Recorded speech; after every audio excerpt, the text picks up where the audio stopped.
मंडळी, अवघ्या महाराष्ट्रासाठी आनंदाची बातमी आहे, कारण मान्सूनचं राज्यात आगमन झालंय। रत्नागिरी आणि सिंधुदुर्गात कालपासून मुसळधार पावसानं हजेरी लावली। ओएसिस फर्टिलिटीच्या तज्ञांनी आयव्हीएफ उपचार पद्धतीद्वारे 1 लाखांहून अधिक जोडप्यांना मातृत्व प्राप्तीचा आनंद दिला आहे।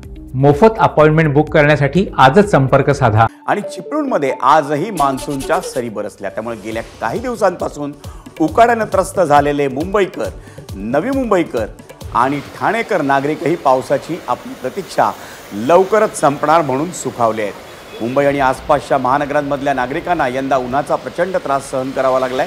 त्यात या महानगरांमधल्या पिण्याच्या पाण्याचाही मोठा प्रश्न निर्माण झालाय, कारण प्रत्येक शहरामध्ये एव्हाना पाणी कपात लागू करण्यात आली आहे। दरम्यान कोकणातल्या पहिल्याच पावसात मुंबई गोवा महामार्गावरील खेडमध्ये रस्त्यावर पाणी साचलं, त्यामुळे वाहन चालकांना मोठ्या समस्यांना तोंड द्यावं लागलं। परशुराम घाटासह विविध ठिकाणी वाहन चालकांना साचलेलं पाणी आणि चिखलामधून मार्ग काढावा लागला।